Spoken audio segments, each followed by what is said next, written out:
Bonjour les fous de la food. Ici, c'est Virginie Legrand, chef à domicile épicurienne et hyperactive avec un parcours très atypique.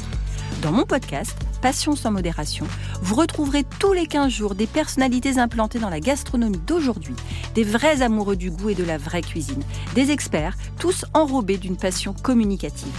On parlera terroir, saveurs, créativité, artisanat. On vous racontera des histoires qui croustillent, des initiatives qui pétillent et qui font briller les yeux. Et on en a bien besoin aujourd'hui. Dans ce podcast, vous allez rencontrer des passionnés qui aiment partager, des entrepreneurs qui aiment se renouveler. Vous allez pénétrer dans les coulisses d'un monde délicieux, nourri aux convictions individuelles et aux engagements collectifs. Vous êtes curieux ? Alors installez-vous à notre table et on va se régaler tous ensemble. Ce podcast, je l'ai créé en 2022 avec une conviction profonde. Derrière chaque geste culinaire, derrière chaque service en salle, derrière chaque produit bien travaillé, il y a des femmes, il y a des hommes, il y a des parcours et il y a surtout un engagement profond. Ici, on ne parle pas seulement de recettes et de goût, mais on parle de choix de vie, d'exigence, de vocation, de fierté et de liens surtout. Aujourd'hui, je reçois au Studio Module, et j'en suis très très fière, Ismaël Menot, directeur de l'EPMT depuis 2016. Bonjour Ismaël. Bonjour Virginie. Justine Gaspard, formatrice en pâtisserie et en chocolaterie au sein de l'EPMT depuis 1 an. Bonjour Justine. Bonjour. Angélie Douchy, ancienne apprentie qui a passé son BTS au sein de l'EPMT et qui fait en ce moment une certification de spécialisation en sommellerie. Bonjour Angélie. Bonjour Virginie. Et Loane Nicolas Barincou, élève de mise à niveau pour le BTS au sein de l'EPMT. Bonjour Loane. Bonjour. Bienvenue à vous 4. Alors, on va commencer avec le maître. En ces lieux. Comment l'EPMT a-t-elle évolué au fil des décennies tout en restant fidèle à sa mission première, former pour l'emploi ? Déjà, merci pour cette invitation. C'est très sympa d'être ici.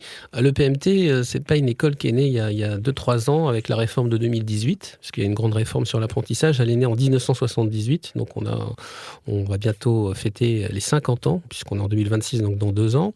C'est une école qui est née suite à une loi qui imposait aux employeurs d'avoir des formations, concrètement dans une école. Et donc, en 1978, le fondateur Jean Blas et Henriette Sauvage, qui ont été les 2 piliers qui ont permis en fait à cette école de naître, ont bâti cette école dans des petites Algeco à l'époque, rue de l'Évangile, puis après rue de l'Amiral Mouchez. Et puis en 1983, c'est à côté de en face de Levallois, donc au 17 rue Jacques-Ibert, que l'école a pu tout doucement grandir. Alors, à l'époque, c'était beaucoup de garages Citroën. Il y avait c'était pas vraiment le Levallois d'aujourd'hui.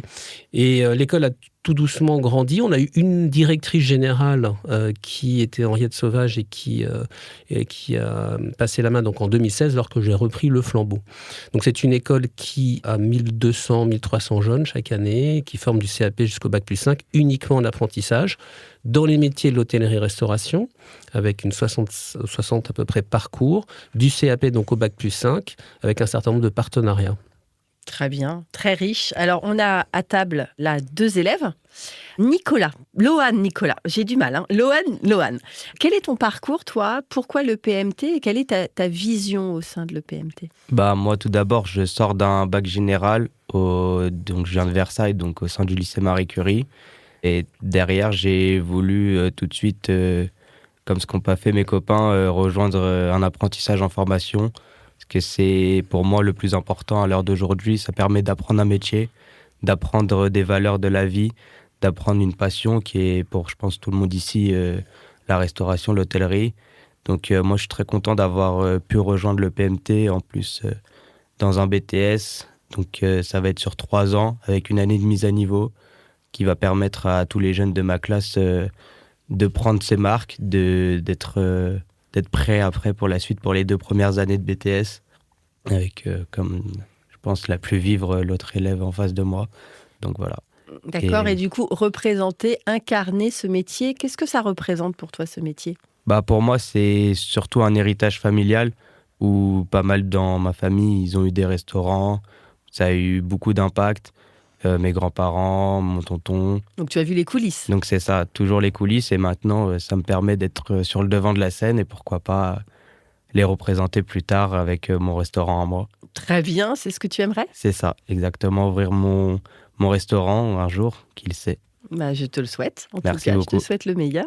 Du coup, Justine, alors nous avons une prof formatrice à table. Quand on parle de transmission, de quoi parle-t-on exactement? Qu'est-ce que tu cherches à transmettre aux élèves? Je pense que avant toute chose, on essaie de leur transmettre des valeurs. Parce que bien évidemment, ils sont là pour apprendre un métier, mais l'apprentissage, ça passe surtout par l'apprentissage et la compréhension de certaines valeurs qui sont pour moi indispensables dans ce métier. Notamment l'esprit d'équipe, ça c'est super important. La valeur aussi du travail, de savoir que rien ne s'obtient facilement. On n'est pas dans des métiers... alors, aucun métier n'est facile, hein, bien évidemment, mais nous, dans la restauration, c'est un métier qui demande quand même pas mal de sacrifices, surtout quand on choisit jeune de se diriger vers un apprentissage. Ça veut dire qu'on ne va pas évoluer peut-être aussi rapidement que nos camarades qui suivent des cursus un peu plus traditionnels. On va passer plus de temps à travailler, à se former, à peaufiner nos techniques. Et c'est une vraie valeur d'engagement et de passion qu'on essaie de leur transmettre. Alors avec tous les conseils et toute l'expérience qu'on peut leur apporter, on essaie de les accompagner en fait au mieux au travers de leur parcours d'apprentissage et de futurs professionnels. Tu as combien d'élèves? Alors moi j'ai plusieurs classes. En tout, je pourrais pas. Je pense que j'ai déjà pu voir, une 60aine, voire plus d'élèves, parce que j'interviens dans différents types de classes et j'ai vraiment tout type de profil. Et je trouve que moi, c'est vraiment ce que je trouve intéressant dans la formation, c'est de découvrir tout type de profil, de parcours, d'histoire et de... La richesse. Ouais, la richesse d'histoire de chacun, en fait. Et ils nous nourrissent aussi énormément, je trouve, au quotidien. Moi qui ai été prof pendant 12 ans, c'est vrai que le lien qu'on tisse avec les jeunes, déjà on sent qu'on a quand même un impact sur eux, donc c'est aussi, il faut faire très attention à ce qu'on dit, à ce qu'on fait, et puis le rôle modèle qu'on a également. Mais je trouve que ça crée une interaction très humaine. Ouais. Dans ce parcours-là. Et je suis très contente d'avoir une prof à mes côtés parce que c'est très rare d'avoir des formateurs ici au Studio Module. Merci beaucoup, Justine. Angélie, alors donc toi, tu es apprentie. Oui, qu'est-ce qui t'a décidé justement, qu'est-ce qui t'a motivé à t'engager dans cette voie-là? Au départ, j'ai fait comme vous, j'étais dans les lettres. J'ai toujours fait des études de littérature et au départ, C'est drôle qu'on ait cette parallèle. je voulais être institutrice au tout départ. Sauf que le format, entre guillemets, classique de la fac ne me plaisait pas du tout. Ça manquait il y avait trop de théorie, ça manquait de pratique. La fac, c'est pas trop quelque chose où on peut découvrir, où on peut parler avec des gens. Et c'est grâce au confinement où j'ai pu découvrir que j'avais une certaine passion pour tout ce qui était manuel, en l'occurrence en pâtisserie. Parce que pendant tout le confinement, c'est ce que j'ai fait. Et on m'a dit que j'avais un certain niveau pour aller directement dans une école. Et donc j'ai commencé comme ça avec un CAP pâtisserie. En un an, j'avais déjà eu mon bac littéraire justement. Et puis après, moi j'ai fait l'inverse. Souvent on fait la cuisine d'abord et ensuite on découvre une passion plutôt pour la pâtisserie. Moi j'ai fait l'inverse parce que j'ai beaucoup de curiosité pour vraiment cette diversité que représente l'hôtellerie-restauration. Donc je suis partie en cuisine. J'ai beaucoup, beaucoup appris. J'étais dans un resto étoilé. Et donc c'était beaucoup de rigueur. La barre était et puis... haute. Ah ouais, mais c'est un énorme apprentissage qui est très très riche. Mm. Et après, pareil, j'avais cette curiosité d'aller un peu plus loin, donc je suis allée en service en salle, donc en BTS. Et puis là, pareil, je me suis dit pourquoi pas mettre la cerise sur le gâteau avec la sommellerie, qui est vraiment un plus. Donc pour moi, ça représentait toute une diversité au niveau des métiers que j'aime bien exercer. On me pose tout le temps la question « Ah, mais t'as fait tout ça, quelle est ta préférence ?» Et je dis que j'ai vraiment pas de préférence. Pourquoi choisir en fait? J'aime tous les métiers que je fais et je suis très fière de pouvoir avoir les cartes en main, d'avoir cette capacité Bien sûr. de faire plusieurs choses à la fois. Donc là, j'ai hâte d'être en sommellerie et de pouvoir tout découvrir. Et donc c'est 1 an de formation, c'est une alternance qui est sur une semaine même. Ça va être différent de ce que j'ai fait en cuisine ou en pâtisserie ou en service en salle où c'était 2 semaines. Ça sera un rythme différent, mais je vais m'organiser et ça va être très sympa. Voilà. Et au terme de tout ça, quelle est ta projection? La Ah, plus folle, ouais, évidemment. Alors, la plus folle, ça m'a aidé avec un projet qu'on devait faire en BTS, le 32 justement. Moi, je l'ai gardé, je l'ai archivé et puis j'ai été très très contente de faire ce projet. C'est un projet, je ne sais pas trop comment l'appeler, c'est une sorte de gîte, table d'hôte, petit hôtel, petit établissement qui donne un très très bon service en salle, une bonne prestation au niveau de l'hébergement, mais surtout aussi une belle vision de la cuisine à la française. Et si je peux l'ouvrir autour d'Annecy, qui est un peu ma ville de cœur. C'est là que mon père il habite et vraiment j'adore. Et surtout que c'est très très beau, il y a un beau terroir. Je connais déjà pas mal de fournisseurs ou des petits producteurs locaux qui sont très intéressants. Donc ça serait vraiment mon plus grand rêve. Et là, je suis en train de monter les escaliers petit à petit pour arriver. Donc là, la sommellerie. Et puis après, j'irai sûrement dans cette région pour déjà me faire mes contacts, découvrir un peu cette région-là. Et puis ensuite, avoir les fonds nécessaires pour ouvrir mon gîte. Bravo, bravo, de ce souffle créatif et créateur, vraiment bravo. Ismaël, alors quelle est la frontière entre tradition et innovation dans l'enseignement des métiers de bouche? Parce qu'on parle beaucoup d'héritage, on parle beaucoup de culture, de patrimoine, mais on parle aussi de créativité, de modernité. Donc comment trouver le juste équilibre pour ne pas perdre l'essence même? Alors déjà, je vais rebondir sur les interventions. Je vais répondre à ta question évidemment, mais ce qui est intéressant dans les parcours, c'est qu'on a d'un côté, donc, et c'est des études qui le prouvent, c'est qu'on a des jeunes qui reviennent nous voir. Alors là, pour le coup, ce sont des bacheliers, donc ils ont déjà leur bac et donc ils viennent nous voir dans notre école pour poursuivre une formation. Donc ça peut être une passion tardive. Mais ce qui est intéressant, c'est que d'un côté, on a une personne qui est entourée déjà dans sa famille, donc une transmission par la famille. Et puis là, vous avez évoqué le rêve d'enfant. Le rêve d'enfant aussi, un des moteurs. Donc, après, il y a le stage qui vient en troisième, et ça, ce sont deux choses qu'on retrouve, donc c'est assez significatif. Et puis, par rapport à Justine, ce qui est assez modeste, mais elle a un parcours aussi professionnel avant qui est assez... qui peut être impressionnant, parce que nous, nos formateurs professionnels, nos formateurs techniques arrivent après une certaine histoire. Alors sûrement que tu en parleras, mais c'est vrai qu'en technique, on a besoin de formatrices et formateurs qui ont déjà un petit bagage professionnel. Donc voilà, c'était une des choses que je voulais préciser. Et puis, sachez également qu'on va ouvrir le BP sommelier, donc vous pourrez peut-être après poursuivre même sur un BP sommelier. Alors, entre tradition et innovation, comment se fait l'équilibre entre les deux? Alors, je ne vais pas tout de suite parler d'intelligence artificielle, puisque c'est le grand sujet, souvent en ce moment, mais tout de même, il y a une possibilité d'utiliser ces outils qui sont loin d'être, qui peuvent être utilisés, la technique peut être utilisée de façon intéressante. Alors, la tradition, nous sommes, école, avec les formatrices, formateurs, à transmettre des traditions techniques, des traditions, évidemment, des métiers. On va ouvrir prochainement, normalement, un titre professionnel sur les bistrots et cafés Paris et en France, puisqu'il y a une tradition qui doit se perpétuer à ce niveau-là. Les métiers, évidemment, de l'alimentation sont des métiers où il y a des techniques pures, on évolue, les métiers de la salle, évidemment, la cuisine. Cela dit, moi, je vois bien à travers certains jeunes en formation en cuisine, ils ont une possibilité d'innover. Lorsqu'on fait un brevet professionnel cuisine, on a besoin parfois à partir d'un panier, de se dire, voilà, je vais produire quelque chose d'assez particulier.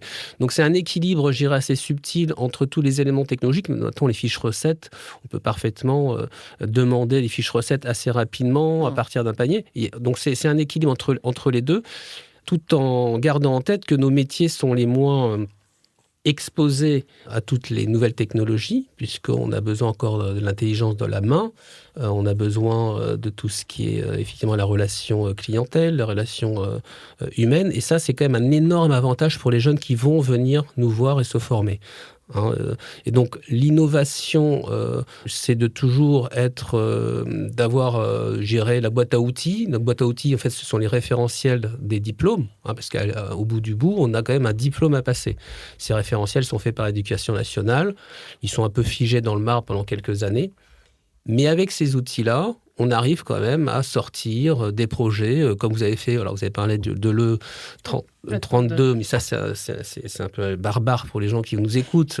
Donc, c'est une des épreuves en BTS, où là, on vous demande vous-même de créer, d'innover, d'avoir un projet particulier, singulier.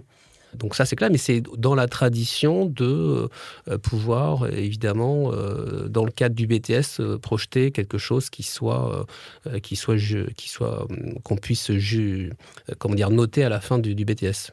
Merci beaucoup, Ismaël. Alors, je pense qu'on va l'ouvrir, la porte de l'intelligence artificielle, parce que c'est quelque chose qui est éminemment sociétal. On en parle beaucoup aussi. Moi, pour le coup, vendredi dernier, j'ai été invitée dans un podcast qui s'appelle il y a encore du taf, et elle m'a interrogée sur le métier de chef, parce qu'elle me dit oui, il y a beaucoup de chefs qui n'osent pas dire qu'ils utilisent l'IA, etc. Moi, je suis assez à l'aise avec ça, parce que de toute façon, C'est ma main, mon savoir-faire, mon sourire qui prévaut finalement à la fin. Donc là-dessus, il faut être assez détendu. J'aimerais vous entendre en fait tous les trois par rapport à tout ça. Comment toi, Justine, est-ce que tu l'utilises pour fabriquer tes cours? Est-ce que vous, les jeunes, vous l'utilisez pour créer, pour utiliser voilà, les fiches techniques, l'approvisionnement, le stock, les coûts matières? Voilà, comment ça se passe? Justine. Moi, clairement, en tant que formatrice et jeune formatrice, Q plus est, on s'appuie beaucoup sur l'IA, notamment pour ce qui est un peu compliqué au départ, c'est prendre connaissance de tous les référentiels, de tous les diplômes sur lesquels on intervient et que même en les ayant passés, on les connaît pas par cœur. Ça nous permet de synthétiser. Et puis en fait, moi, ce que je trouve hyper intéressant, donc ça nous fait gagner du temps. Alors ça remplace pas de connaître ses cours et sa technologie, par exemple, en tant que matière professionnelle, mais je trouve ça intéressant, notamment souvent pour vulgariser des cours qui sont un petit peu compliqués. Parce que selon le niveau des classes, on va pas expliquer au même niveau. Plus on va monter en fait en certification et plus on va aller dans le fond des choses et on va dire aller plus loin dans la connaissance. Et ça nous permet en fait d'adapter certains cours et de graduer en fait au niveau CAP pâtissier ou CAP boulanger. On va voir certaines choses, un petit peu les basiques, et puis plus on va monter, plus on va avoir besoin d'expliquer des notions. On va rentrer parfois dans de la chimie, même parfois c'est un petit peu compliqué à expliquer. Et je trouve que là-dessus c'est assez intéressant. Et après, honnêtement, même pour les élèves, on les invite. On sait qu'ils travaillent beaucoup avec tout ce qui est IA, ChatGPT, etc. On les invite à l'utiliser, mais intelligemment, c'est-à-dire pour se faire des résumés de cours, pour trouver les points importants dans les cours qu'on leur donne, etc.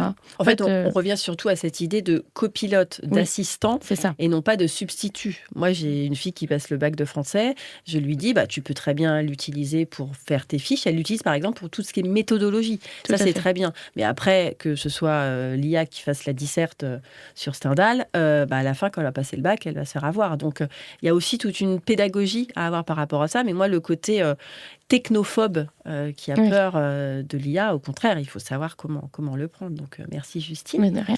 Et toi, Angélique? Moi, je suis très classique quand même. Je suis quand même restée avec mes cahiers, mes stylos, et j'ai du mal avec, pour maintenant, l'IA. Je ne l'ai jamais utilisé. Et je continue C'est peut-être pour ça, alors. Parce que tu ne l'as pas encore touché. Je l'ai touché une fois, mais très rapidement, pour justement essayer de trouver un nom d'entreprise pour mon projet de BTS.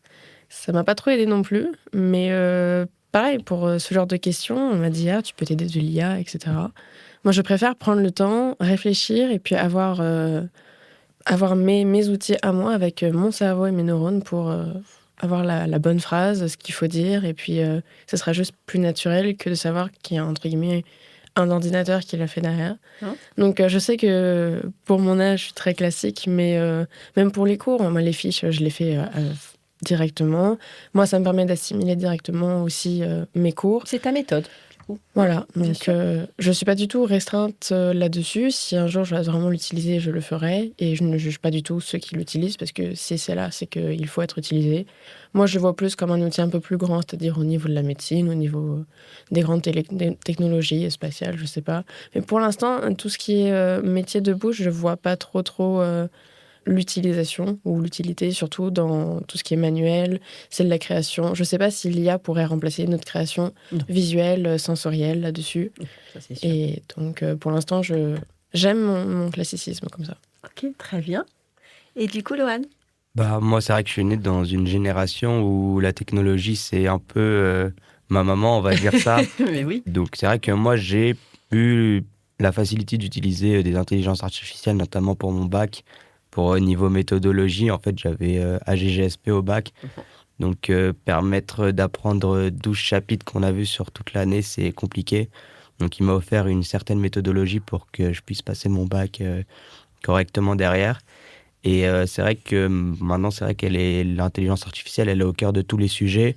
On le voit que même des ustensiles de cuisine, maintenant, ils sont utilisés d'intelligence artificielle comme les Thermomix qui nous ressortent les recettes, des trucs comme ça. Donc, c'est vrai que ça remplacera jamais nos mains, tout ce qu'on fait en cuisine ou en salle. Les sens. Les sens, c'est ça, surtout le sensoriel, parce qu'en cuisine, si on n'a pas le goût, on n'a pas l'odorat, on sort pas de beaux plats. En salle, si on n'a pas nos mains, on sert pas le client. Et pareil en chocolaterie, en pâtisserie. Donc, mais c'est sûr que c'est un appui plus qu'un remplacement dans notre métier. Merci beaucoup. Monsieur le directeur? Oui, j'ai lancé le... C'est assez intéressant. Bon, c'est toute la problématique de la technique en elle-même. C'est-à-dire qu'on a une technique qui peut être au service d'eux. Alors, on a en création parfois des choses qui peuvent étonner. Il y a un logiciel qui s'appelait Elisa, je crois, qui a été mis en place il y a quelques années, où il y a parfois des doutes sur celui qui a écrit un bouquin, entre le vrai et le faux, dissertation de philosophie également. Il y a eu quelques personnes qui ont fait la comparaison entre les deux. Donc, moi, je pense que c'est un super assistant. Clairement, qu'il faut l'intégrer, même si les études récentes évoquent clairement que nos métiers sont moins exposés à l'intelligence artificielle que d'autres. Et c'est la raison pour laquelle, d'ailleurs, quand je vois des jeunes en journée porte ouverte ou en séance d'information, je leur dis, mais vos métiers vont prendre de la valeur avec le temps, parce qu'un certain nombre de métiers vont disparaître, clairement. Et forcément, le service, la relation humaine, va être, la production, tout simplement, va être mieux valorisée. Donc ça, c'est la première chose. La seconde chose, c'est que chacun a son utilité. Moi, je crois qu'il y a beaucoup un gain de temps. Quand on a le luxe effectivement d'avoir du temps, c'est très bien. Après, quand le temps se compresse, il faut un juste équilibre entre le temps de la réflexion. Moi, je parlais de déclin cognitif avec cette révolution de l'intelligence artificielle, parce que c'est pas n'importe quelle révolution. Donc, il est clair qu'il faut évidemment toujours travailler, apprendre par cœur, parce que sur un âge notamment comme le jeune âge, il y a encore plein de choses qui se font au niveau cognitif. Ensuite, je dirais pas qu'à mon âge, je suis pas encore trop vieux, mais clairement, c'est vrai que ça peut être très bien en termes d'assistant et aider justement sur un certain nombre de tâches qu'on a à faire. Voilà. Donc, mais disons que l'outil n'est pas en soi anodin lorsqu'on le fait rentrer. On peut avoir aussi une certaine addiction aussi à ces outils-là. Très bien, merci beaucoup. Alors, par rapport aux journées portes ouvertes, je voudrais qu'on en parle. Là, on enregistre, nous sommes le 2 février, donc il va y avoir des journées portes ouvertes le 7 février, et quand on va le sortir, il y aura des journées portes ouvertes le 14 mars. Quel est le rôle de ces journées portes ouvertes et comment vous arrivez à recruter ? Quel est l'enjeu Déjà, on fait des podcasts avec Virginie.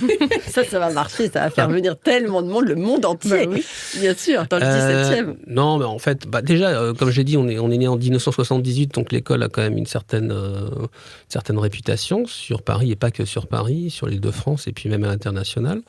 Donc ça, c'est important. On fait beaucoup de communication. On a beaucoup d'anciens également qui portent la voix. Pour la première journée porte ouverte, on aura Guillaume Gomez qui sera là, qui va dédicacer son livre, et puis Simon Verger également, alors qui n'est pas un ancien, mais qui effectivement parlera de son livre. Il y a une stratégie évidemment de communication, je ne vais pas la détailler ici en détail, mais il faut mettre, je dirais, ce qu'il faut, là où il faut, quand il le faut, pour pouvoir attirer des jeunes. C'est pas simple, parce qu'on est, je dirais, un croisement entre la baisse de la démographie. Vous avez les chiffres qui sont tombés, il y a eu plus de décès que de naissances l'année dernière. Donc, c'est-à-dire qu'il y a un vrai enjeu dans les 10 ans qui vont arriver en termes de recrutement. Donc, on fait beaucoup de communication. Les anciens reviennent après être partis à l'étranger, parfois, parce que le PMT est assez singulière en termes d'école. Il y a, je pense, un côté un peu familial au sein de l'école, alors, pas patriarcal, mais familial. Et donc, voilà, quand on forme chaque année 1200, 1300 jeunes, forcément, on a certains qui parlent de nous. Donc, c'est l'occasion, lors de ces journées portes ouvertes, de nous découvrir, de parler avec les formateurs. Les gens peuvent assister à des séances d'information, ils peuvent même s'inscrire le jour même. L'année dernière, sur une séance, on a fait plus de 100 inscriptions le même jour, ce qui est quand même énorme. Et donc ça peut être complété par d'autres séances d'information qui ne sont pas des journées portes ouvertes dans l'année. Voilà. Mais c'est un vrai challenge de pouvoir recruter chaque année, notamment dans les métiers de service, ce qui n'est pas simple. Donc le métier de serveur est un vrai challenge, parce que c'est un métier où parfois, on a tendance à dire qu'il n'y a pas besoin de formation. C'est un peu l'image que j'entends parfois. Il a commencé serveur.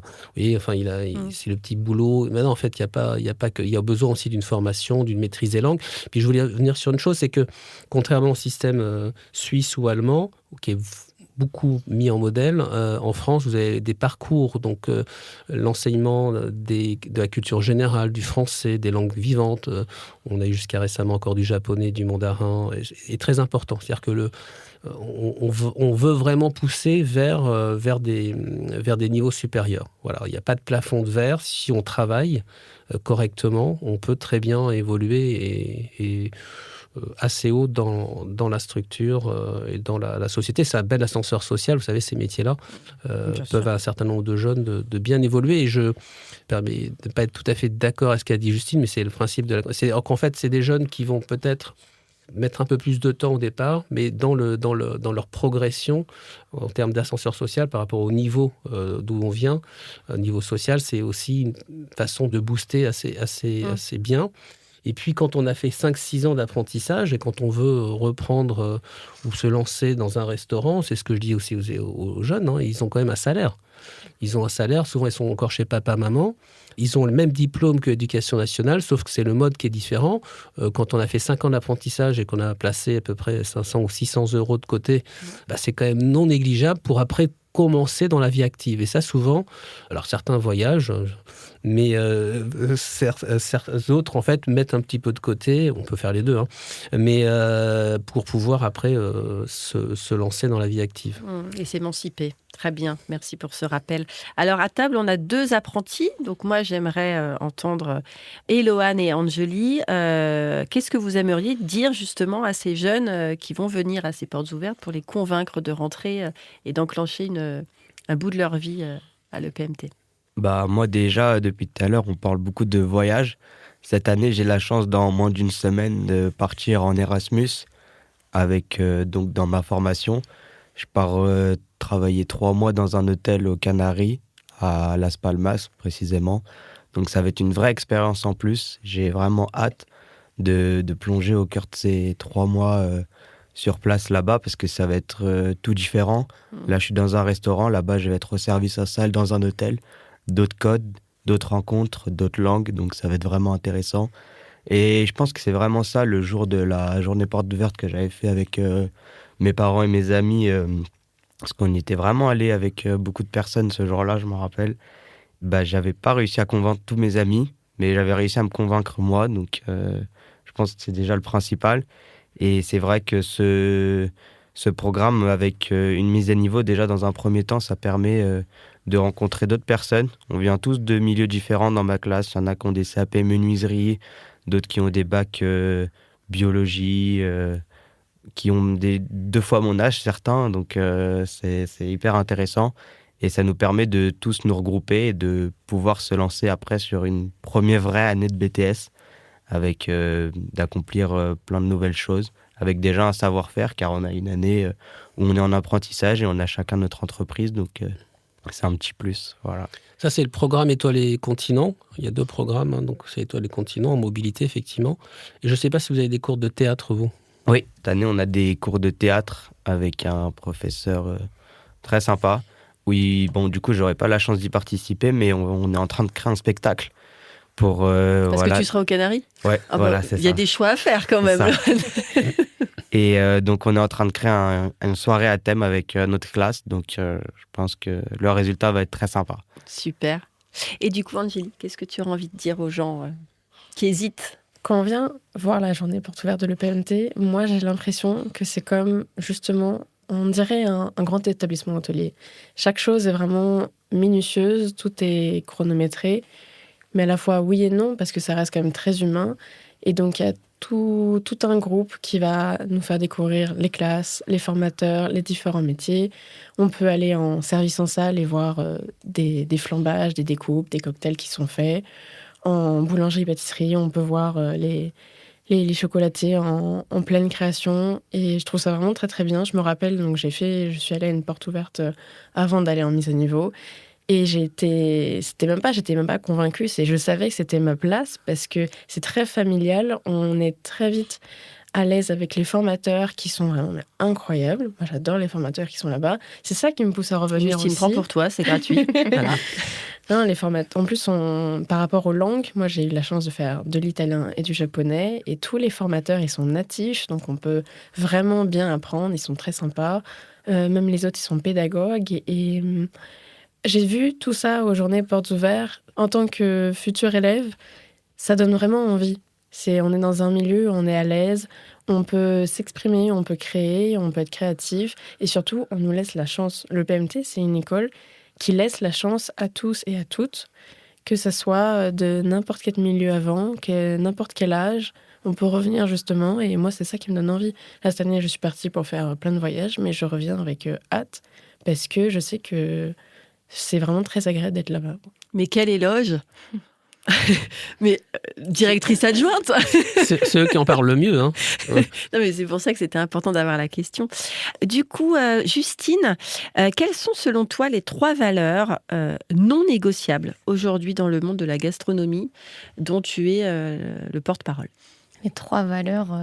3 choses que tu enseignes, sur lesquelles tu ne veux pas transiger pour présenter aux élèves que le monde de la gastronomie est comme ça. Ismaël, si tu veux aussi prendre part à ça. Je pense que moi, déjà, le premier qui va regrouper plein de choses, ça va être le respect. Le respect du travail bien fait, le respect des produits, le respect de l'environnement de travail, des collègues. Parce que l'apprentissage, on passe vraiment, quand on commence tôt ou qu'on commence plus tard, on va vraiment apprendre ce que c'est que d'être dans le monde du travail, et toutes ces valeurs qu'on a commencé à développer dans l'enfance, on va vraiment les poser les bases dans le milieu du coup professionnel. Et je pense que vraiment on a un gros travail à faire là-dessus sur les élèves, à leur apprendre que vraiment on fait un métier de valeur, un métier de respect, un métier de qui va faire briller en fait. Qui va les faire briller à travers toute leur carrière professionnelle, mais que c'est pas juste du travail, c'est pas juste être talentueux, c'est pas juste faire des gâteaux, c'est pas juste faire des cocktails, c'est pas juste faire des services. Il y a tout ce qui va aussi derrière un restaurant, une pâtisserie, une chocolaterie. Ça va pas fonctionner si derrière on n'a pas un bel esprit d'équipe, une équipe qui fonctionne bien, on n'a pas un laboratoire qui est propre, on respecte pas les matières premières parce que ça a un coût.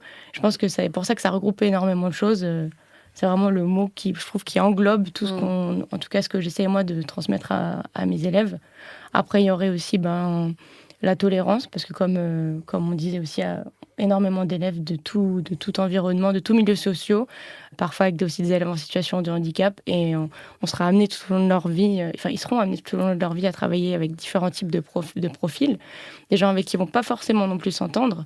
On est obligé de travailler en communauté, de travailler main dans la main, même si parfois on n'est pas d'accord, même si on voit pas les choses pareilles. Et c'est pas toujours facile, surtout quand ils sont très jeunes, mais on les amène gentiment vers ça. Après, je sais pas si vous voulez compléter. En fait, chaque apprenti, chaque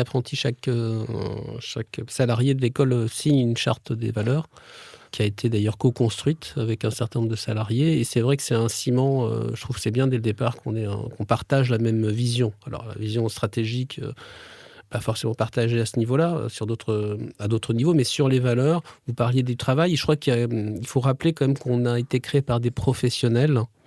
Et il y a des entreprises qui sont derrière également, qui sont même devant, je dirais d'une certaine façon, parce que nous, on n'existe pas sans apprentis et sans entreprise. Et c'est aussi, évidemment, on a des apprentis, on a une formatrice, mais j'ai une pensée également pour les maîtres d'apprentissage qui ont 50%, la plupart du temps, les jeunes, et c'est aussi grâce à eux. Donc le travail est en relation avec ça.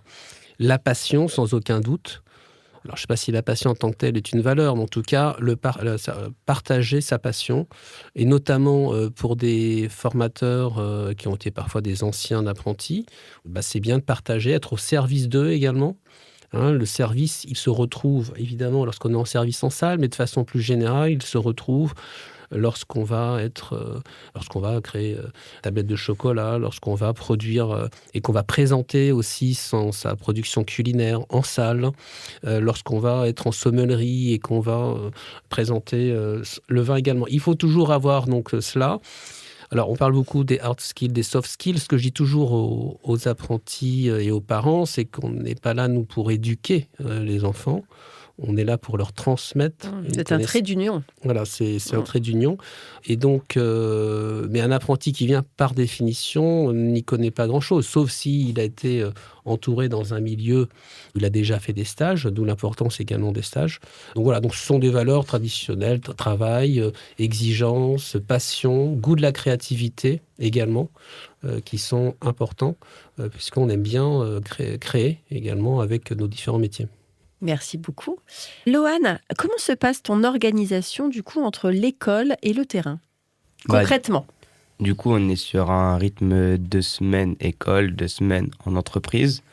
Donc, ça se gère plutôt bien parce que grâce à nos formateurs, ils comprennent qu'on a quand même un rythme de vie assez compliqué. On peut avoir des horaires assez tardifs. On le sait que c'est vraiment un métier de sacrifice, surtout le service, en cuisine. On peut commencer à des horaires tôt, mais comme finir très tard. Donc, faut savoir s'adapter. Et moi, je pense que j'ai plutôt bien réussi. Je suis jamais fatigué quand j'arrive à l'école. Bon, il y a certains des moments où voilà, j'ai envie de me reposer. Il y a des services où je suis plus lent, plus rapide. Donc, non, et c'est vraiment... en fait, c'est un bon rythme qu'on a pu trouver. Je pense que c'est notamment grâce à notre directeur qui a mis ça en place. C'est vraiment un bon rythme de faire 2 semaines et pas... je peux dire n'importe quoi, faire 3 semaines en entreprise et 1 semaine à l'école. En fait, on a la chance d'avoir, moi dans ma classe, 2 TP par semaine, un en salle, un en cuisine, avec différents formateurs. Donc c'est ça aussi qui... Voilà, après on peut remettre ce qu'on a appris la semaine d'avant à l'école en entreprise, également derrière. Ok, merci. Justine, j'avais une question subsidiaire que j'ai oubliée tout à l'heure. La transmission est-elle vécue différemment quand elle est portée par une femme ? Qu'est-ce qu'on pense de ça ? C'est une bonne question. Honnêtement, oui. Oui, parce que même si on a un métier, enfin moi je parlais principalement de la pâtisserie, chocolaterie, même si on a un métier qui s'est très féminisé ces dernières années, il y a quand même, on a un ressenti, parce qu'en plus moi j'ai pas mal de collègues femmes aussi, il y a quand même encore parfois ce petit, je sais pas si c'est une mauvaise habitude qui subside, où on sent que même parfois les élèves ils réagissent pas pareil avec une autorité féminine, entre guillemets, avec une formatrice féminine. Et je dirais qu'on a parfois plus besoin de prouver qu'on a notre place, là où parfois nos formateurs masculins vont arriver et n'ont pas besoin de dérouler leur CV pour qu'on ait... pour être pris au sérieux, en fait, tout simplement. Alors après, nous, on le fait différemment, je pense, en tant que femme. Moi, je sais que j'ai pas de problème à expliquer mon parcours, à expliquer d'où je viens, et je le prends pas mal du tout, du moment que c'est fait avec respect. Après, il y en aura toujours parfois qui vont venir un peu nous défier, mais il faut s'en amuser. Il faut s'en amuser, puis en fait, en fin de compte, à partir du moment où ils voient que le travail est là, qu'on leur apprend des choses, qu'ils apprennent avec nous tout autant qu'avec un formateur masculin, et puis qu'on est aussi à l'écoute, qu'on est là pour les accompagner vers le diplôme, en général, ça se passe très bien. En tout cas, pour le moment, je touche du bois. Mais... Et justement, quel est ton parcours alors ? D'où viens-tu ? Alors moi, j'étais aussi une apprentie, comme vous. J'ai commencé à 17 ans. J'ai arrêté le lycée, donc non pas parce que j'étais pas bonne élève, mais parce que j'ai toujours voulu faire de la pâtisserie depuis toute petite. Et j'ai eu la chance d'avoir des parents qui m'ont fait confiance et qui m'ont permis de suivre mon petit bonhomme de chemin. Donc j'ai commencé mon apprentissage à 17 ans, j'ai pas mal bougé. Et j'ai fait plusieurs diplômes, donc le CAP pâtissier, l'ancienne mention complémentaire, un CAP chocolatier, un BTM pâtissier. Et au fur et à mesure de mon parcours, j'ai travaillé dans vraiment différents types d'établissements, des pâtisseries. J'ai fait 2 ouvertures d'hôtels, 5 étoiles aussi sur Paris. J'ai travaillé avec des MOF. Mais je savais de toute façon au fond de moi qu'un jour je finirais par être formatrice parce que j'ai toujours aimé la transmission, j'ai toujours aimé avoir des apprentis. Et je trouve que quand on a un formateur ou une formatrice ou même un maître d'apprentissage qui prend le temps d'apprendre, c'est la meilleure façon de transmettre les valeurs du métier et de faire que notre métier perdure, surtout. Merci beaucoup. De rien. Angélie, parce que je sens que toi, tu as une vraie relation introspective à la gastronomie, tu en parles très bien. Quel est ton rapport justement à l'exigence, à l'excellence ? Comment les jeunes d'aujourd'hui arrivent à appréhender et à digérer cette excellence qu'on leur demande. Parce qu'on dit beaucoup que la génération d'aujourd'hui, la Gen Z, c'est une génération de feignants, c'est une génération de gens qui ont peur, qui sont cachés dans leur cuisine, dans leur chambre. Voilà, moi j'ai une fille qui n'est pas du tout comme ça. Là, je vois 2 jeunes qui ne sont pas du tout comme ça. Donc, est-ce que tu pourrais réinverser cette tendance pour donner de l'espoir et de l'optimisme ? J'ai personnellement, moi, aimé cette excellence et cette rigueur que l'hôtellerie-restauration, elle demande. Et c'est vraiment une discipline qu'il faut acquérir et qu'il faut avoir. Et ça peut aider. Justement, on dit que la Gen Z, on est assez fainéant. Je le suis tous les jours, j'ai pas de mal à Mais le les dire. adultes aussi, on peut être feignants. Mais oui, mais c'est pas grave, ça, on reste des humains. Mais par contre, sur le terrain, en restauration, en cuisine ou en pâtisserie, j'ai toujours été très engagée parce que c'est une certaine adrénaline, en fait, tout ce travail-là. Et c'est ça que j'ai adoré. Première fois que j'ai fait un service en cuisine, et il y avait une adrénaline que j'ai adorée. C'est on pense à plus rien autour et on est juste focus sur le travail, sur bien faire cette assiette avec ce Paris-Brest et l'envoyer en salle. J'ai commencé en brasserie, donc j'ai fait des services toute seule le samedi soir avec 350 couverts. Et vraiment, cette adrénaline, c'était ce qui me poussait chaque matin. Et c'est dur, c'est pas simple, mais moi, je suis fière d'avoir pu traverser tout ça. Et justement, ça me change de moi à la maison où j'aime bien être sous la couette devant mon film. Ok, mais au travail, moi, je suis très contente d'aller tous les jours, retrouver cette rigueur et savoir que moi, j'arrive à avoir un certain cadre, une certaine rigueur et puis surtout être engagée dans mon travail. Chose que je suis très fière. Mes collègues m'ont toujours dit que je suis très engagée dans mon travail, déterminée. Ça donne envie. Je vaux quelque chose. J'ai toujours eu du mal avec les études jusqu'au lycée. Tout ce qui était la théorie, mon cours, je préférais dessiner ou lire sous ma table plutôt qu'écouter les cours de philo. Mais là, justement, à l'EPMT, les cours, ils donnent envie. C'est très concret, surtout. Ce sont des études qui s'appliquent à un futur métier qu'on va faire. La rigueur, elle va se mettre toute seule en place. On va être déterminés nous-mêmes à se surpasser et puis se laisser une chance d'être quelqu'un. Et franchement, c'est quelque chose que j'admire tous les jours. Merci, bravo pour ce discours. Oui, je complète parce qu'ils sont très modestes, mais c'est vrai qu'on a... Je ne sais pas si la rigueur se met toute seule en place, en fait. Il faut tout de même, parmi celles qui nous écoutent, dire que ce sont des métiers qui sont exigeants. On l'a déjà dit, mais il faut le rappeler, qu'on va travailler aussi certains jours où les autres seront sous leur couette avec une série, qu'on va, le 14 février, travailler également pour appâter avec son petit copain ou sa petite copine. Ce sont des métiers qui sont exigeants et c'est Marcel Gauchet vient de ressortir un livre. Alors moi, j'ai fait un peu de philo, donc c'est pour ça que je soutiens un peu la philo. Il avait écrit quelques dizaines d'années Désenchantement du monde. Il vient de sortir un autre livre. Il faut aussi, et c'est ce que je dis aux apprentis, dire la vérité. Il ne faut pas leur dire... Lucide. Voilà, il faut être lucide, il faut regarder les choses telles qu'elles sont. Or, on sait très bien que dans les métiers, d'une part, ce sont des métiers exigeants.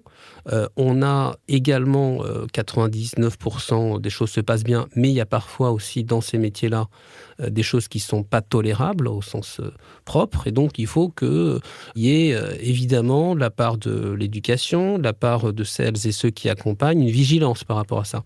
La rigueur, évidemment, on l'a en travaillant. Notre auteur Montaigne qui disait « Quand je dors, je dors ». Quand vous travaillez, vous travaillez. Et donc, vous êtes tout à ce que vous faites. Et c'est en cela, effectivement, qu'il y a un certain bonheur dans ce qu'on fait. Quand on fait quelque chose et on est à côté de ce qu'on fait, on ne peut pas être heureux. Et donc, l'avantage dans ces métiers, c'est que quand on est à sa tâche, on est vraiment à sa tâche et on est présent à sa tâche. Donc, cette rigueur, elle vient avec le travail et on revient donc à cette valeur du travail qui est importante, qui est un travail évidemment qui est lié avec votre passion, mais qui est nécessaire de prendre en compte. C'est-à-dire que la vie, c'est pas simple. Voilà, c'est quelque chose d'important. Quand on arrive dans ces métiers, vous avez des horaires décalés, vous avez des rythmes qui vont être parfois effectivement entre l'école. Alors 15 jours, c'est bien si vous avez le week-end entre les deux, ce qui n'est pas toujours le cas, et donc on est très vigilant par rapport à ça.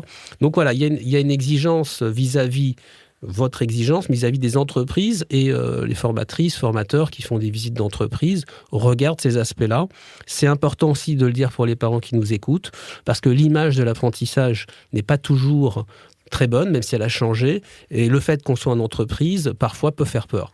Et donc, oui, il y a parfois des abus, mais nous, on est là pour aider et on est là, évidemment, pour pouvoir faire en sorte que tout se passe bien. C'était juste une précision que je voulais donner. Mais c'est très important parce que, effectivement, c'est un métier qui est fascinant, dans lequel moi, que j'ai embrassé il y a 12 ans, alors que j'étais prof quand même, donc j'étais un peu dans la facilité, mais volontairement, je me suis mise dans la difficulté. Mais moi, par exemple, je travaillais le 24 décembre.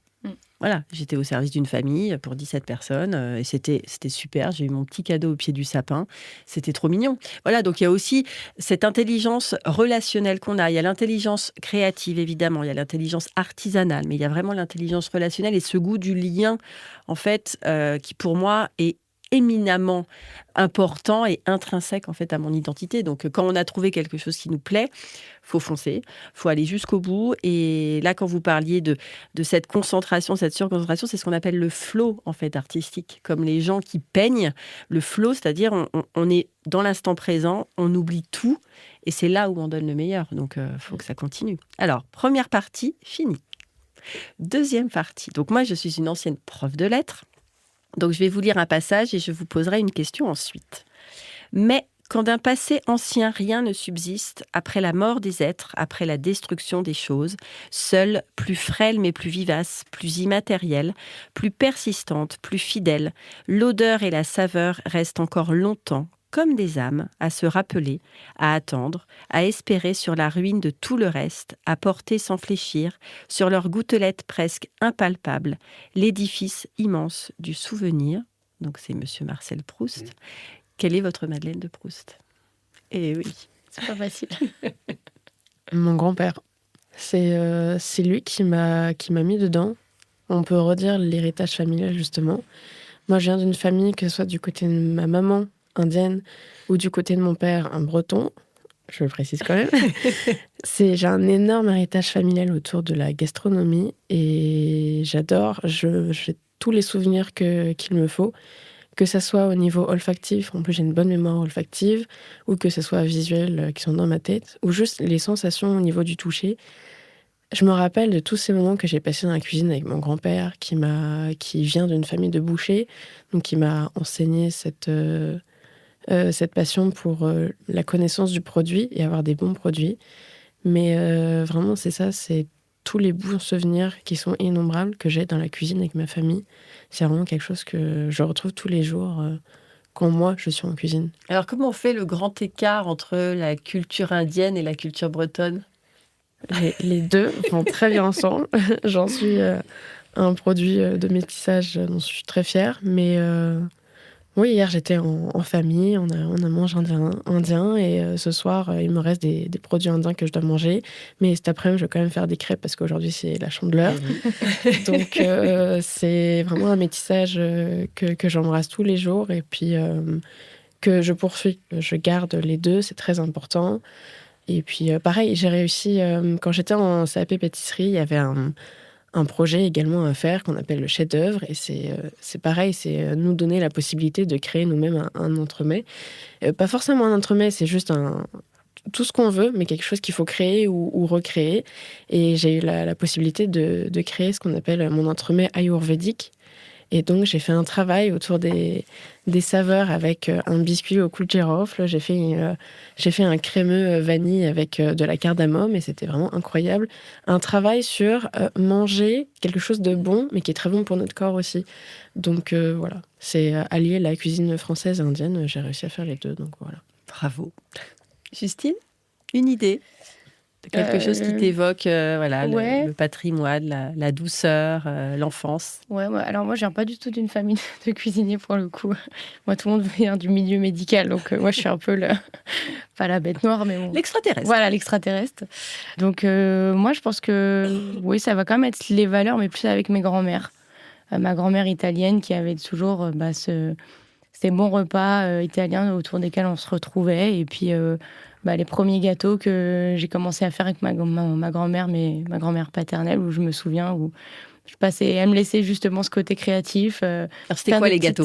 Mais c'était vraiment des trucs basiques, même des gâteaux yaourt, des cakes, des choses comme ça. Mais juste, je sais que c'est là où j'ai commencé à me dire, J'ai toujours aimé créer plein de choses quand j'étais plus jeune, sur tous les aspects, le dessin, la peinture, etc. Mais vraiment, je pense que c'est à ce moment-là où je me suis découvert vraiment la passion de pouvoir jouer, je pense, avec des ingrédients et La liberté. La liberté de découvrir des recettes. Et après, ça a fait que monter crescendo. Donc, ça serait ces moments-là. Puis ce serait, je pense, l'honneur d'un cake bien chaud, tout simplement. J'aime bien la pâtisserie assez simple pour le coup, donc je pense que ça serait ça. La plus essentielle, finalement. Ouais, tout ça, ouais, exactement. Tout simplement des goûts francs et simples. Merci. Ismaël ? Alors, il y a plein de choses, mais disons que moi, je crois beaucoup aux rencontres. Alors, plutôt dans mes études supérieures, et pour le coup, certains professeurs que j'ai rencontrés en philosophie, ce qui est intéressant, c'est un peu la façon de mettre en pratique un certain nombre de choses qu'on a apprises. Et donc, c'est comment, en fait, on va colorer un petit peu, par exemple, le management d'un certain nombre de choses qu'on a vécues. Et donc, ça, la philosophie est quelque chose pour moi qui n'est pas une madeleine, parce que j'aime beaucoup Proust, mais voilà, il ne faut pas non plus toujours vivre dans le passé. Et moi, je suis comme très dans le présent. Alors, évidemment, il ne faut pas balayer son passé. À trop regarder son passé, on ne voit plus son avenir non plus. Ah oui, donc, là, on est très, très philosophique. Voilà. Là, j'aime beaucoup. Voilà. Et donc, oui, il y a des rencontres. Je pense que chacun autour de cette table a une fois rencontré une personne. Alors, ça peut être la famille, ça peut être parfois d'autres personnes, et qui ont changé radicalement votre façon de penser, votre façon de faire. Il y a eu un déclic. Et donc, c'est ce déclic-là dont il faut se souvenir et toujours être fidèle, je pense. C'est-à-dire qu'il y a toujours nécessité de se rappeler un certain nombre une histoire et de se dire, on est là pour cela et comment on peut encore transmettre nos valeurs et faire en sorte qu'on fait de la philosophie. Alors, je n'ai pas fait que de la philo, mais je fais d'autres études, mais c'est clairement ce qui me porte et je pense beaucoup à certains de mes professeurs. Ouais. Quelle belle digression. Owen ? Moi, on dit souvent que c'est lié à la famille, quelque chose comme ça. Moi, c'est plus lié à une relation amicale, à mes amis, où lors d'anniversaire, on se retrouve tous autour d'une même table et que voilà, il y a mon père, le père d'un ami qui apporte le gâteau. Tout de suite, on a le sourire, on a l'envie, on a dans le partage. Et même quand, à l'heure d'aujourd'hui, quand je me retrouve à être à table avec mes amis, dans un bon resto, même à la maison, c'est souvent des beaux moments. Et c'est à partir de là où j'ai su que c'était vraiment ce que je voulais faire. Être à la place de mon père qui apporte le gâteau et être serveur, être chef de rang, n'importe, même en cuisine derrière. On apporte une belle image et tout de suite, on apporte le sourire aux clients. Et c'est ça qui est beau aussi dans notre métier, c'est qu'on rend heureux une personne qui est là pour voir ce qu'on a fait. Et c'est tout un autre sentiment. Merci. Qu'est-ce que pour vous cuisiner ? Qu'est-ce que ça représente pour vous, cuisiner ? Cuisiner ou pâtisser, hein ? Ça peut représenter plein de choses. Ça dépend du moment. Je pense qu'il y a des moments, c'est cuisiner, c'est vraiment juste pour se nourrir, clairement, parce que c'est un besoin vital. Quand c'est vraiment cuisiner pour recevoir, c'est vraiment, je pense, une façon, en tout cas dans le cercle, même pas forcément privé, mais je pense que c'est vraiment cette notion, comme tu disais, d'apporter du plaisir aux gens, apporter un moment de joie, peut-être montrer sa créativité aussi, faire découvrir qui on est aussi, à travers ce qu'on peut créer. Puis ça peut être aussi une forme, un langage de l'amour, hein.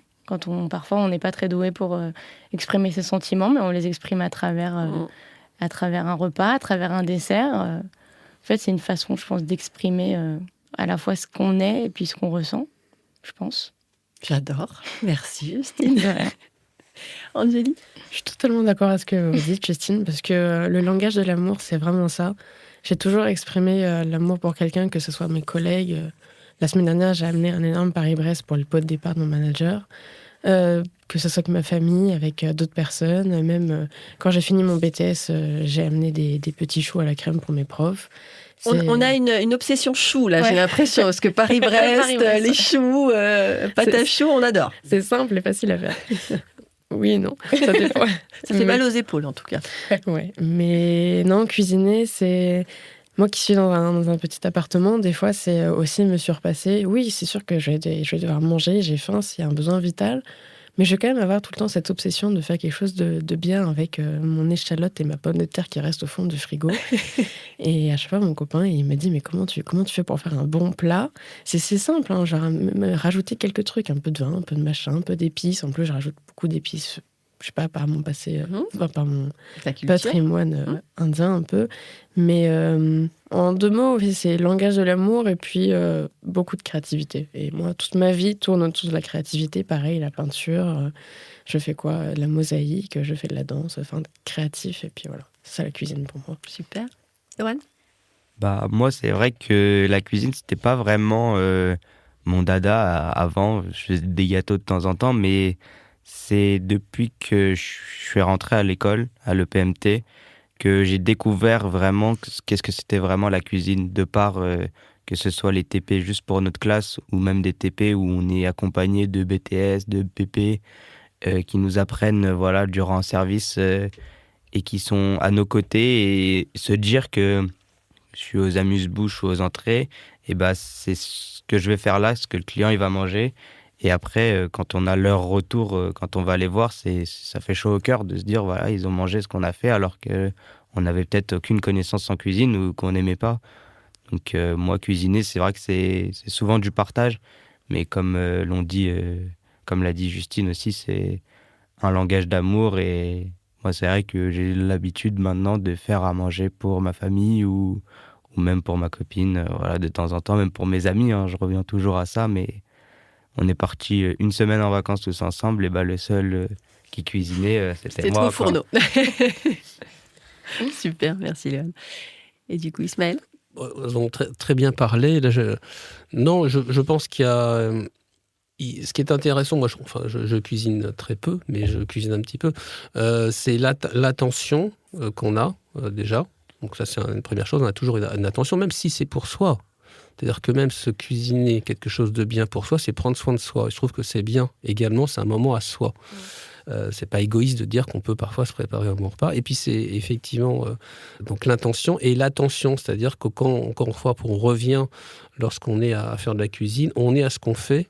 Et on est, tu disais tout à l'heure Virginie, complètement, voilà, on est présent à ce qu'on fait. Je trouve que c'est important quand on, parce que souvent on est dispersé par un certain nombre de choses. C'est un moment, en tout cas pour moi, où ça permet de faire une sorte de sas également.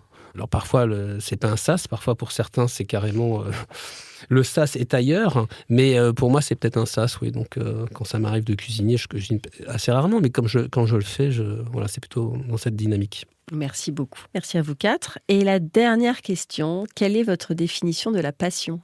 Parce que je n'invite ici que des passionnés, avec le nom de mon podcast Passion sans modération. Je vous écoute. Là, on peut partir philosophier. J'autorise. Alors, je commence. Allez, vas-y. La définition de la passion, alors, c'est... Je veux pas le pathos latin de souffrance. Non, justement, alors, on va pas parler de ça. Non, c'est ce qui nous fait lever tous les matins. Voilà, on va tout simplement... il faut que ça puisse être quelque chose qui nous fasse lever tous les matins. Pour faire très simple, c'est quand on se lève le matin, pourquoi on se lève et comment on se lève. Et c'est ce qui quand même nous anime au sens propre du terme. Même si pour moi les passions par définition ne sont pas toujours très bonnes, mais celles qui arrivent à nous faire bouger le matin, à faire en sorte qu'on a envie d'avoir une journée intensive et avec qualité, ça c'est sûrement la passion qui nous permet de faire en sorte que ça se fasse comme ça. Voilà, je vais faire simple, sinon je parle pendant 2 heures. Merci. Angélie? La passion, pour moi, c'est dans un certain point. Après, on peut avoir différentes passions. J'ai beaucoup de passions dans ma vie. Alors, je m'y perds un peu. Mais c'est toujours cette curiosité. Je suis très curieuse, et dans la passion que je vais avoir, que ce soit en pâtisserie, en cuisine, ou en dessin, ou en danse, la curiosité va me pousser à creuser dans cette passion. Et puis, chaque matin, je vais nourrir ma passion par quelque chose que je vais découvrir en plus, justement grâce à ma curiosité. Je fais simple aussi. Mais... Très joli. Justine? Je pense que tout a été un peu globalement dit. Il n'y a pas énormément de choses à rajouter. Ouais, je pense que, en tout cas, travailler par passion, avoir un métier passion, c'est une chance. Et c'est ce qui fait, qui donne envie de se lever tous les matins. Mais ça peut aussi être parfois un challenge, parce que parfois aussi, on n'en parle pas. Mais la passion peut aussi, à des moments, s'en aller. faire des pauses. Et on peut aussi retrouver sa passion en faisant parfois des pauses, comme tu l'as fait. Moi, c'est aussi quelque chose que j'ai fait dans ma vie. À un moment donné, j'ai eu besoin d'une pause pour mieux me reconnecter à mon métier, à ma passion. Donc, c'est parfois un peu un parallèle, je trouve, avec une histoire d'amour où il y a des hauts, il y a des bas, mais ça reste un vrai amour de fond de ce qu'on fait qui nous permet d'avancer tout au long de notre vie, de nous lever tous les jours et de nous donner envie de mener à bien des projets, quel que soit le type de projet. Mais je dirais que c'est ça. C'est très beau. Loan, tu vas terminer. Je pense que tout a été un peu dit déjà, mais moi, c'est plutôt de revenir du coup vers ce que Justine fait à l'EPMT, c'est transmettre. Parce que moi, je sais que j'ai des amis qui font des extras en restauration et des fois, ils me posent des questions sur comment tu fais un accord mets vin, tout ce que j'apprends en fait, moi en service en salle, ils me le redemandent. Et derrière, ils disent « Ah oui, c'est vraiment un métier de passion parce que jamais moi, en tant qu'extra ou juste pour faire un peu d'argent, je serais capable de proposer ça aux clients. » Et même, c'est une question aussi de rencontre. J'ai eu la chance en début d'année de participer au concours du meilleur petit déjeuner brunch de France, qui a été cette fois-ci accueilli à l'EPMT. Et ça m'a permis aussi ce jour-là de faire pas mal de rencontres. Il y avait des mofs, plein de monde, des gens d'hôtel du Carlton à Cannes. C'était vraiment très diversifié. Et c'est là où, quand on est arrivé, nous, en cuisine, avec notre petite taille, notre petite corpulence, tous les quatre, on est de ma classe, on s'est dit c'est vraiment de la passion parce qu'en fait, tout le monde nous regardait, tout le monde nous donnait des petits conseils, etc. Donc c'était vraiment, au-delà d'un concours, c'était vraiment quelque chose où on voyait que c'était que de la passion qui était présente ce jour-là. On était contre une équipe qui venait de La Réunion, il me semble. Donc c'est aussi du partage. On était avec eux en cuisine, côte à côte. Ils avaient ramené leur savoir-faire, on avait le nôtre. Et voilà, c'était des jolis moments ce jour-là, c'est vrai. Merci. Ismaël, tu veux terminer l'émission en parlant de quelque chose en particulier ? Journée porte ouverte.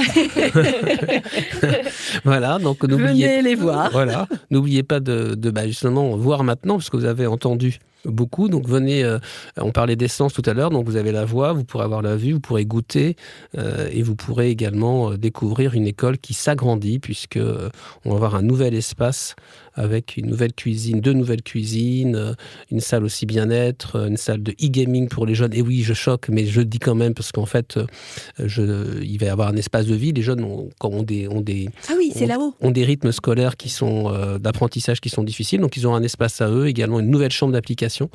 Donc voilà, c'est une école qui innove. Vous avez les témoignages de jeunes, une formatrice qui n'ont pas l'air si malheureux ici, et donc j'invite tout le monde à venir nous voir, à nous retrouver et à commencer cette belle aventure. Le 14 mars. Alors, je conclus. Merci à tous les 4 d'incarner ces métiers essentiels. Merci d'avoir accepté de partager avec moi ce qui se joue aujourd'hui dans la transmission des savoir-faire et des valeurs, surtout.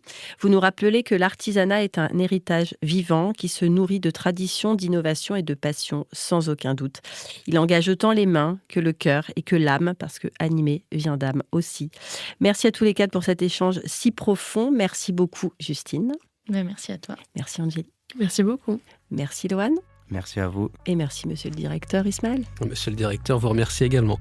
Et à bientôt pour de nouvelles aventures. Merci. Ça y est, notre rencontre prend fin. J'espère que l'inspiration et l'immersion dans l'univers de tous mes invités vous ont mis l'eau à la bouche. La conversation vous a plu ? Les confidences vous ont ému ? Merci de laisser un avis et vous abonner pour ne rien manquer des prochains épisodes et pour le propulser encore plus loin. N'oubliez pas de faire un petit tour sur mon site internet communique-passion.fr et de vous abonner à ma newsletter. À très vite pour de nouvelles aventures gastronomiques.